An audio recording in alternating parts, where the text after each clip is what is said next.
got on was the stress of working on campus, because I'm in food service. So we've been on campus and working, and I was talking about our team members. Again, anywhere where in between busy periods where we can take some focused moments of wellness would be helpful.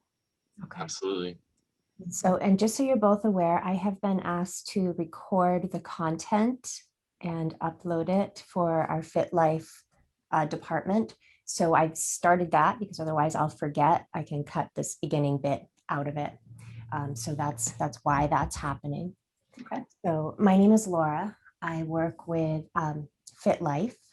And as Lisa and I were talking about, part of our program is called Fit Life Occupational. So those are programs, wellness checks that are available for staff.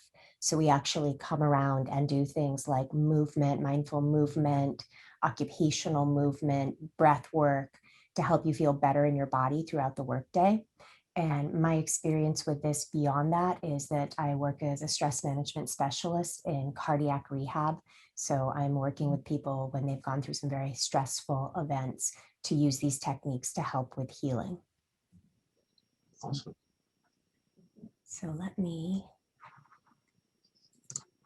stop that and see if I can advance this.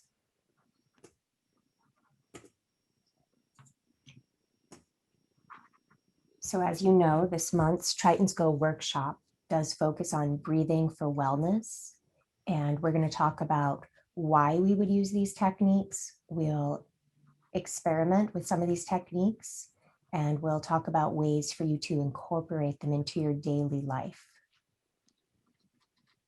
So one of the first things, as we've all experienced stress, our body responds both physiologically and psychologically, and some of the psychological effects that you might be experiencing during this time include things like insomnia, anxiety, either acute or chronic, depression, anger, hostility, decreased concentration, or even memory. And then in some cases, it can lead to more physical manifestations like chronic headaches, backaches, even high blood pressure. So in these things, stress is responsible, this is according to the CDC, for 70 to 90% of all doctors' offices visits. And it's linked to the 6 leading causes of death listed there. We won't go through that. We won't focus on this stuff right now, just to give us a little background about why managing our stress is so important. So our autonomic nervous system, that's what reacts, right? We have the 2 sides, the sympathetic and the parasympathetic. The sympathetic nervous system is adaptive and it helps us respond quickly when we need to. If the ball rolls out in the street and the child's running after it and you're driving the car, you can stop quickly, or maybe you're the person on the sidewalk that runs out and scoops up the child. So physiologically, though, that impacts our organs. Blood is shunted away from the heart at that time. Our heart rate quickens, our breath quickens. And these can have, when it becomes chronic, it's great that we have it initially, but when it becomes chronic, that's when it becomes more deleterious to our system. Excuse me. So the other side of that, the parasympathetic nervous system, does take a little more to turn on or up-regulate. This is our rest, digest, and heal state. So one of our techniques, our breathing technique, is a method for helping to upregulate the parasympathetic nervous system, but also to help us identify when we might unnecessarily be in that chronic sympathetic state. So we can get really accustomed to it, that sympathetic state, very adapted to it. Think about being in traffic, and maybe we haven't had that experience as much lately, but being in San Diego, I'm sure we've all had it at some point, sitting in traffic, and you might not even, your state of mind isn't great, but you might not notice that maybe your chest is getting a little tighter, maybe your heart rate has gone up. So with practice, we might start to recognize these moments, these opportunities to use a technique such as breathing to bring our body into a more parasympathetic or upregulating that rest state of our nervous system. It could even be something as simple as first thing in the morning, your phone alarm goes off and you look and you see you have 10 text messages. Not a great way for our nervous system to start the day. We tend to be a little reactive, and that can happen throughout the day. You might be working on something on your computer and boom, boom, boom, those emails, those text messages, those dings keep coming in. And that can also start to heighten the heart rate and trigger those neurotransmitters, things such as cortisol. So our mind-body techniques, such as the breath work, have been linked to many, many health benefits. So this is a fairly long list, but there are a few more as well. So an increased sense of calm, reduction in pain perception. This is a big one. Reduction in perceived loneliness. Also huge right now for those folks that are working from home, maybe even live by themselves. Maybe they're retired and at home. Decreased inflammation, improved immune regulation, mental flourishing. That includes things like better concentration, insight, and better decision-making. And overall, a sense of equanimity or well-being. So we're going to jump into some of these breathing practices. We'll be using some specific yogic breathing techniques to upregulate the parasympathetic nervous system or tone. So if you think about walking, let's say in the eucalyptus grove, there are worn paths, they're trod paths. That's the easiest way to walk, right? Rather than diving into the trees. And not that that isn't fun, but you've got sticks, you've got leaves, they might be uneven ground, they may be covering holes. It's a lot easier to go on that worn path. When we practice these techniques regularly, it becomes a lot easier for that parasympathetic side of our nervous system to upregulate. We might just, like I was mentioning before, in traffic, start to catch ourselves when we've had these regular breathing practices, like, oh, it's time to take a deep breath. And maybe one leads to another, and you begin to regulate the breath. So I'm going to invite us to try this first breathing technique, diaphragmatic breath. If you would like to, you are welcome to sit in a way that makes you comfortable. You could lay on the floor if that's comfortable for you, or sit up against a wall. We are going to try to come into a position where you won't fall asleep. I don't think you'll fall asleep this quickly though. So just take a moment and please make yourself comfortable, whatever that means for you. Let the eyes rest. Bringing your attention to the feeling, the sensation of the inhalation as it begins to enter the nostrils. And perhaps noticing the sound or the tickle of the exhalation as it departs the nostrils.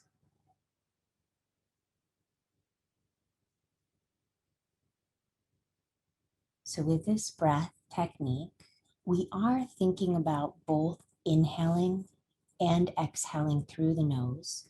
That said, sometimes there are very good reasons not to do that. If this is not comfortable, if this adds to your stress in any way, don't worry about it. Just breathe in a way that feels instinctive and natural to you. I'm going to ask you to slide your right hand over your belly button. And with your next inhalation, just observe, notice perhaps the expansion of the belly into the palm of the hand with that inhale. and the softening or receding of the belly towards the back body with the exhale. You might, in your mind's eye, imagine a balloon being inflated with the inhale, the air released with the exhale. Now, if you're against a chair back with the back body, the ground, or a wall, you might even begin to feel that balloon gently expand, the low back expanding towards the wall or chair seat behind you. We may just visualize or imagine this expansion. Let's leave the hand where it is and slide your left hand just below your collarbones over your upper chest. So right hand on the belly, left hand over the heart. And as we inhale, imagine a slinky toy. It stretches long with the inhalation and becomes more compact with the exhalation. We are lengthening the distance between the two hands with the inhale and softening inwards with the exhale. So we're getting a little taller, a little longer with the inhale and softening with the exhale. And then take a moment and crisscross the forearms over the belly, over the mid-abdomen, so that your fingertips come into contact with the side ribs-ish. The invitation is to imagine an accordion. It's an instrument. Inhale, we're opening the accordion side to side or right to left.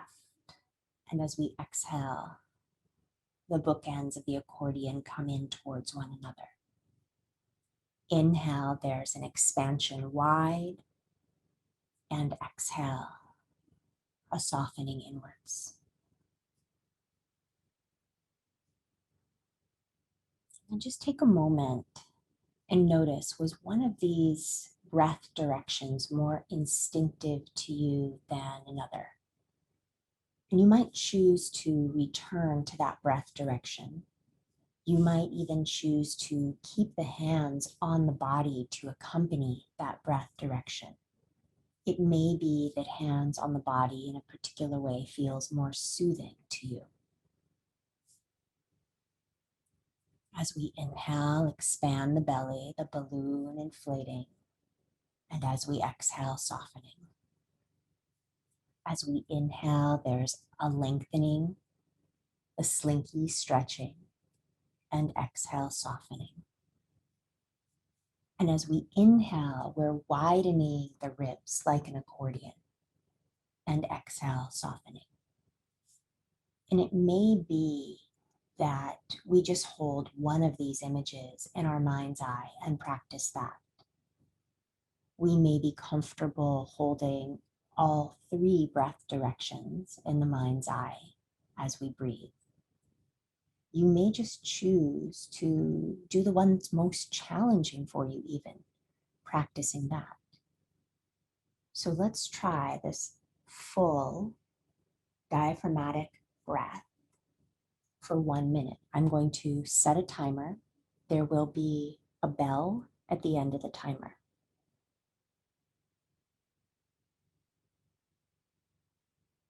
The timer has begun.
Taking a moment,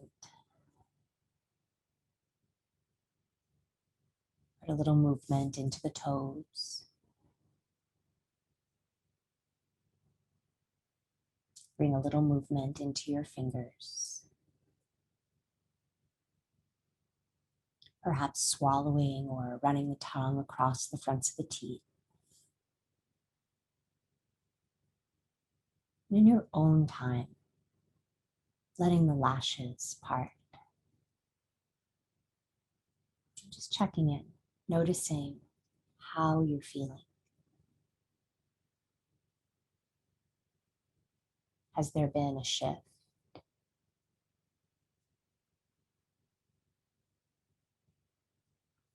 Our next technique is alternate nostril breathing, as was referenced earlier. And I like this image on the screen because it can help us to visualize the breath. With alternate nostril breathing, we're thinking about inhaling through the left nostril first and exhaling through the right, and inhaling up the right nostril and exhaling down the left.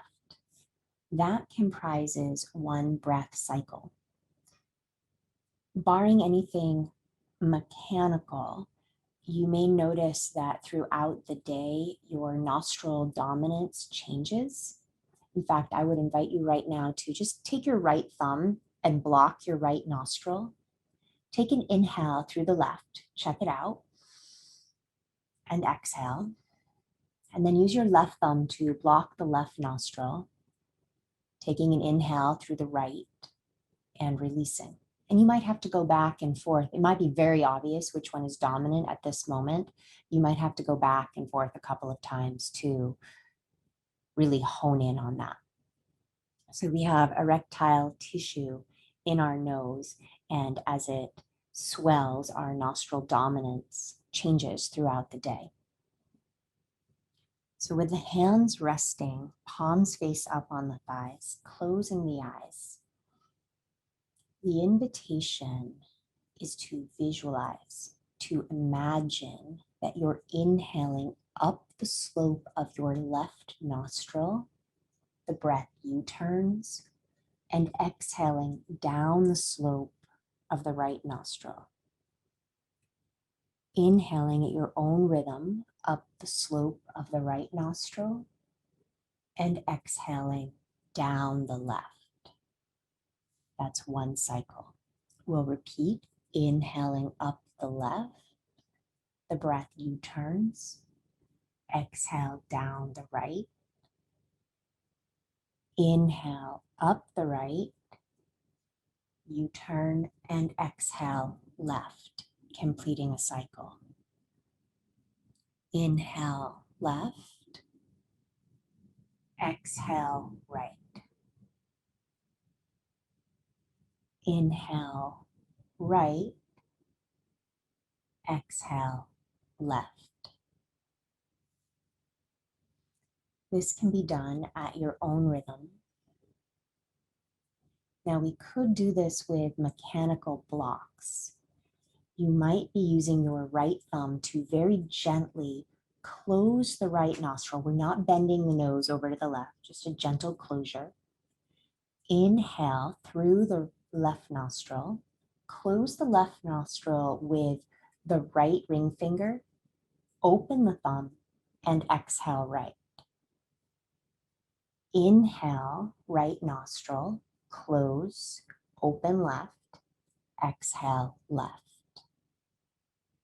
Inhale left, close with ring finger, open right nostril, exhale right.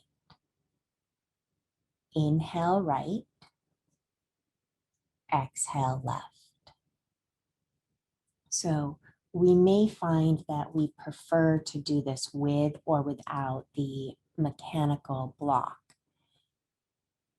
Choosing to practice, we'll try this for 1 minute at your own rhythm, your own pace.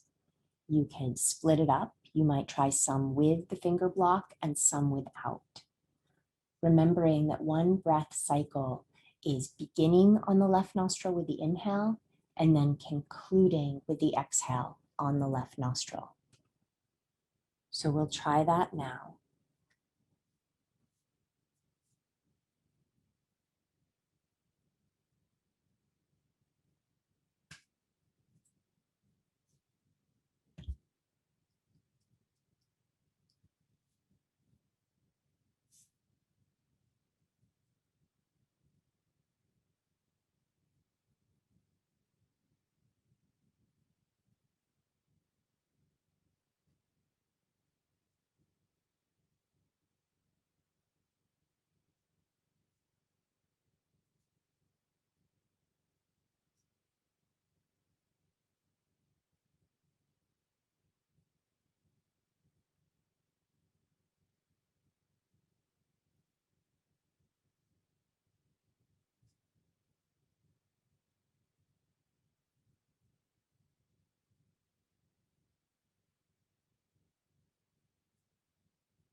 Finishing up.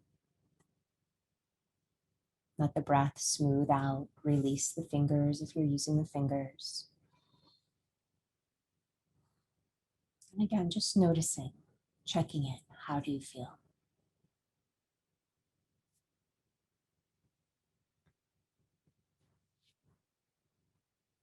And moving on, our next technique, which can be combined with either the diaphragmatic breathing technique or the alternate nostril breathing. We're working towards elongating the exhalations. So with that in mind, without necessarily trying to do that yet, I'm going to set the timer again for a minute, but I'm going to ask you not to worry so much about these breathing techniques we just tried, but instead hone in on your inhalation and count how long your inhale is. We'll do the same thing for the exhale. So and our numbers will be unique to each of us. For example, you might find that your inhale begins and you get up to 1, 2. Then you count the exhale. It may be 1, 2 as well. It may be an entirely different number. Your number over the course of a minute may fluctuate a little bit, but we're just trying to see where you land, more or less. So let's give that a try. Unless there's any questions about that, we'll give that breathing technique a try.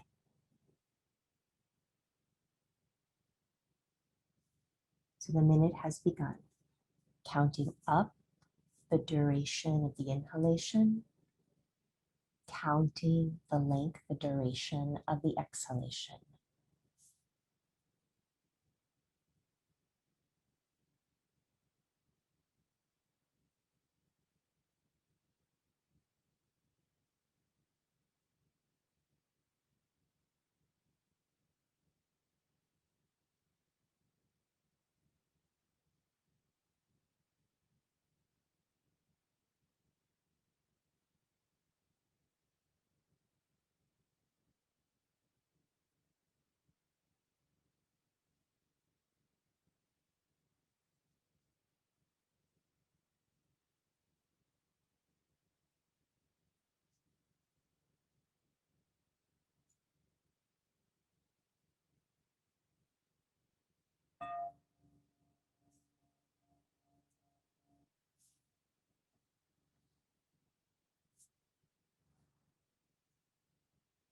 Taking a moment and just making a mental post-it note. What was your number? The length of the inhalation? What was the length of the exhalation? If they were even, with our next timed minute, let's try elongating that exhale. So for example, if you inhaled for 2 and you exhaled for 2, we'll try to exhale for 2.5, maybe 3, maybe even 4. So you're exhaling comfortably for you. indicators that it's not comfortable. If you feel tightening or restricting in your throat, if you need to do a little cough like that, that's too long. So we'll just play with letting that exhalation grow longer than the inhale for the next minute.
Taking a moment to deepen the breath.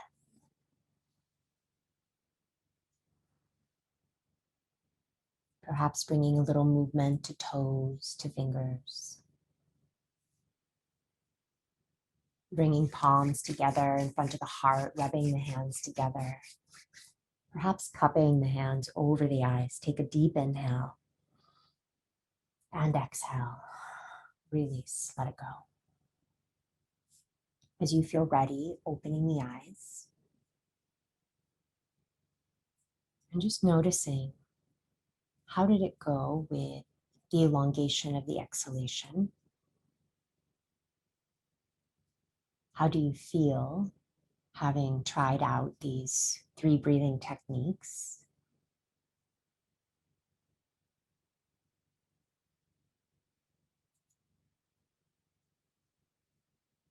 And we'll go ahead and move on and talk about the physiology of this a little bit.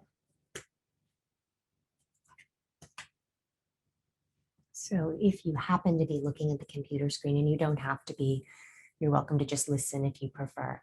I've put up an image, an illustration really of the diaphragm muscle. This is our muscle of respiration. It is not actually blue.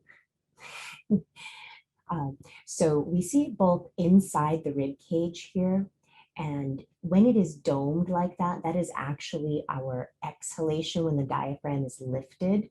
When inhale, the diaphragm, it's kind of like the umbrella that gets reversed or flipped down because of the wind. It presses downwards as we fill the lungs with air. So you can see how it would give our abdomen a wonderful massage with each breath cycle. Something else that's very interesting to note about the diaphragm and this pulled out picture that kind of looks like off to the side of the screen, it sort of looks like a jellyfish shape.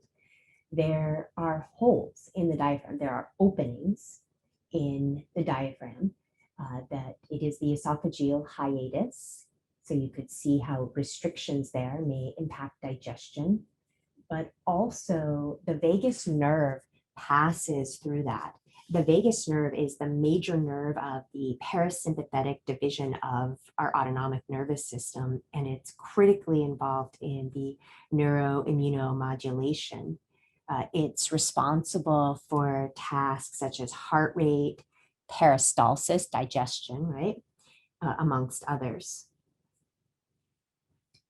So we can see how exercising the diaphragm very consciously in a voluntary way can help to benefit our stress levels, also the digest state. You can see how upregulating that parasympathetic side of our nervous system helps not only with the rest, but the digest as well. So let's talk about goal setting and how we can incorporate breathing techniques as a stress management technique in our daily life. And as was mentioned earlier, developing a habit, making it a habit, developing a routine is imperative. It's key for this. So ways to do that, you could choose a regular time and place, a location to practice so that you create an affiliation with that place. So let's say, Lisa, maybe it's in your office. Maybe you're taking breathing breaks throughout the day. It could be that you go so far as to set a timer and schedule it. It may be that as you notice, oh, I'm feeling a little tense in my chest, or maybe you just check in with yourself every half hour or so. And these can be short breaks.